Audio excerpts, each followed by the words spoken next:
নমো বিষ্ণু নমো বিষ্ণু নমো বিষ্ণু। হে কৃষ্ণ করুণা সিন্ধু দীনবন্ধু জগৎপতে গোপীশ গোপিকাকান্ত রাধাকান্ত নমস্তুতে। আমলকি একাদশী কবে পড়েছে? ফাল্গুন মাসের এই শুক্লপক্ষীয় একাদশীর মাহাত্ম্য কথা বর্ণন এবং কেন এই ব্রত এত আমাদের জন্য গুরুত্বপূর্ণ সবটাই আমি আজকে আলোচনা করব।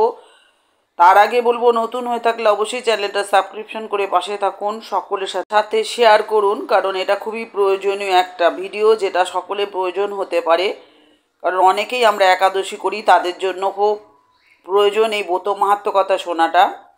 সে কারণে এবং কবে পড়েছে সেটারও জানা খুব প্রয়োজন, কারণ আপনারা ঠিক টাইম মতো জানতে না পারলে পারণ এবং উপবাস দুটোই করতে অসুবিধা হবে। সে কারণে একটু সকলের সাথে শেয়ার করবেন। আর বলবো আপনারা একটু মন দিয়ে শুনবেন, স্কিপ করবেন না, কারণ আমি প্রয়োজনীয় অনেকটাই তথ্য দিতে চলেছি যেগুলো আপনারা না শুনলে আপনাদের জন্য অসুবিধা হবে। তো চলুন যাই, জেনে নিই এটা কেন এত মহত্বপূর্ণ আমাদের জন্য আর এর মাহাত্ম্য কথা বা এর ব্রত কথা। ব্রত পালন করার আগে অনেকবার ভাবুন, কারণ উপবাস চলাকালীন খুদ ধরা পড়লে কিন্তু আপনাদের জন্য অমঙ্গল। ব্রহ্মাণ্ড পুরাণে মান্ধাত্তা বশিষ্ঠ সংবাদে ফাল্গুন মাসে শুক্লপক্ষীয় একাদশীর মাহাত্ম্য বর্ণিত হয়েছে। ফাল্গুন মাসে চন্দ্রপাক্ষিকের একাদশী 11তম দিনে পরে এই একাদশী শুক্লপক্ষ বা চন্দ্রচক্রের মোম পর্যায়কে বলা হয় আমলকি একাদশী। এই একাদশীর ব্রতের নামকরণ এমনটা কেন? আমলা হচ্ছে ভারতীয় আমলা ঔষধি গুণের জন্য পরিচিত, মানে আমরা যে আমলকি খাই, বহু শতাব্দী ধরেই আয়ুর্বেদের একটি অবিচ্ছেদ্য অংশ আমাদের এই আমলকি। আদর্শভাবে একাদশীর ব্রত দশমী তিথির সন্ধ্যা থেকে দ্বাদশী তিথির সকাল পর্যন্ত স্থায়ী হয়। তবে আমলকি একাদশীর ব্রতের নিয়ম অপরিকল্পিত উপবাস আপনার স্বাস্থ্যের জন্য খারাপ প্রভাব ফেলতে পারে। ব্রত নিয়ম অনুযায়ী একাদশী তিথিতে যে নিয়মগুলো আপনারা পালন করতে হবে: আদর্শভাবে ব্রহ্ম মুহূর্তের সময় সূর্যোদয়ের প্রায় 2 ঘন্টা আগে সকালে উঠে স্নান করতে হবে, পরিষ্কার জামাকাপড় পরতে হবে, ধ্যানের পরে সংকল্পের জন্য প্রস্তুত হতে হবে। আপনার ওই দিনের চিন্তাভাবনাগুলো ঐশ্বরিকতার সাথে সাজিয়ে আপনারা ঠাকুরের কাছে অঙ্গীকারবদ্ধ হবেন এবং ব্রত পালনটা আপনি আন্তরিকভাবে এবং ভক্তিভাবে পালন করবেন। যতক্ষণ আপনি উপবাস পালন করবেন ততক্ষণ ব্রহ্মচর্য বজায় রাখুন। পেঁয়াজ, রসুন, মাংস, চাল, গম, মসুর ডাল এবং যে কোনো ডাল এদিন খাবেন না, কারণ ওগুলো হচ্ছে শস্য দানা। অ্যালকোহল, তামাক এগুলো এড়িয়ে চলুন। ফল, দুধ আর চাইলে আপনারা লুচি পুরিও খেতে পারেন। ভাবিদের খাদ্য এবং প্রয়োজনীয় জিনিস দান করুন, তাতে আপনার মঙ্গল হবে। সারাদিন ওম নমো ভগবতে বাসুদেবায় নমঃ মন্ত্রটি জপ করবেন। একাদশী তিথিতে পুজো করার পর বিষ্ণু সহস্রনাম এবং ভগবান বিষ্ণুকে উৎসর্গ করা স্তোত্র এবং আমলকি একাদশীর ব্রত কথা অবশ্যই পাঠ করবেন বা শ্রবণ করবেন, তাহলে আপনার ব্রতফল সম্পূর্ণ হবে। শুভ সময়টা জেনে নিই। 2025-এর একাদশী তিথি শুরু হচ্ছে 6:15 AM 9ই মার্চ, আর তিথি শেষ হবে 10ই মার্চ 2025 6:14 AM, মানে সকালবেলা। এই একাদশী আমলকি একাদশী নামে পরিচিত। শিবরাত্রি এবং হোলির মাঝামাঝি যেহেতু পড়ে এটি, সেজন্য ভগবান বিষ্ণুর পুজো করা হয়।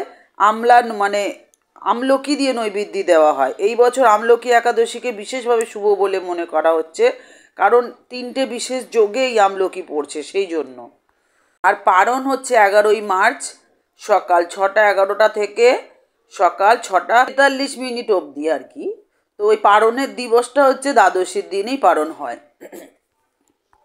উপবাস ভাঙার রীতিকেই বলা হয় পারণ, অর্থাৎ সূর্যোদয়ের আগে দ্বাদশী শেষ না হলে দ্বাদশী তিথির মধ্যেই পালন করতে হয়।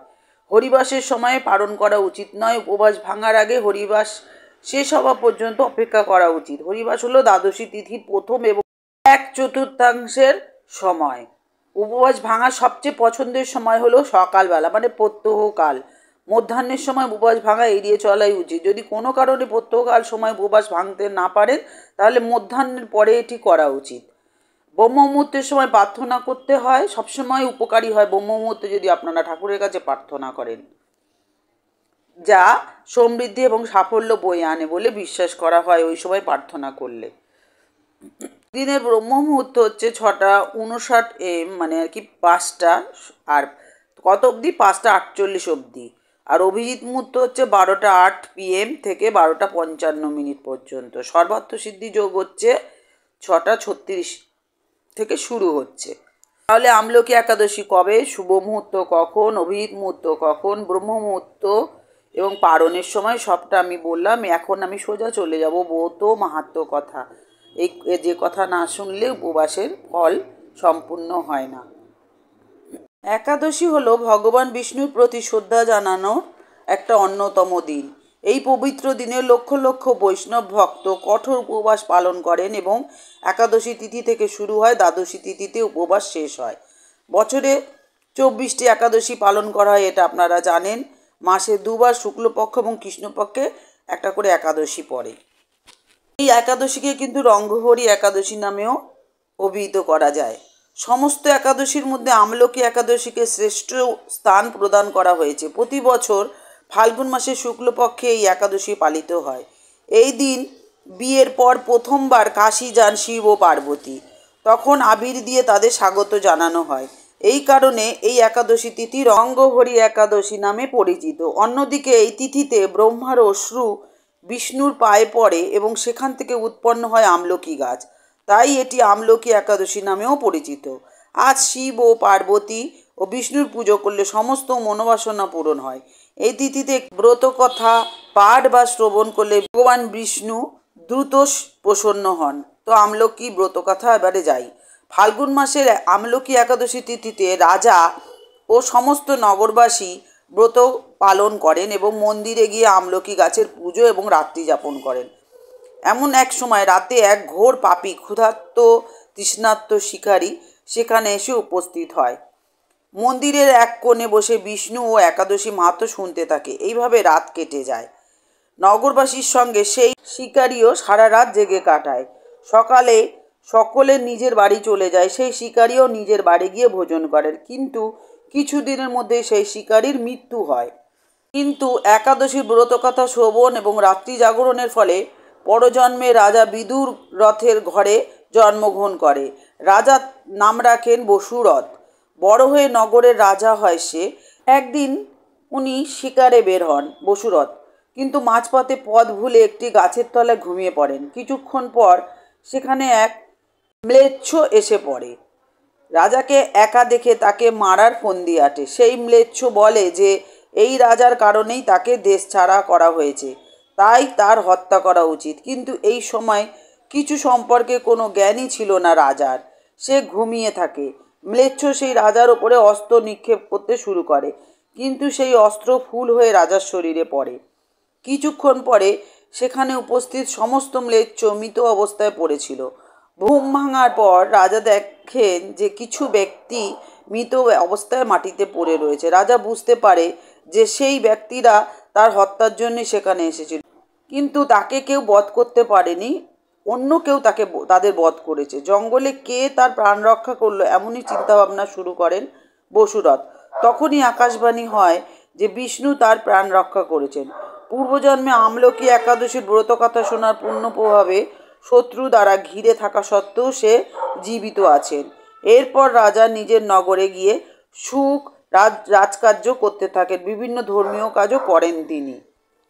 অথ আমলকি ব্রতকথা সমাপ্ত। জয় শ্রী বিষ্ণু, জয় শ্রী বিষ্ণু, জয় শ্রী বিষ্ণু। রাধে রাধে।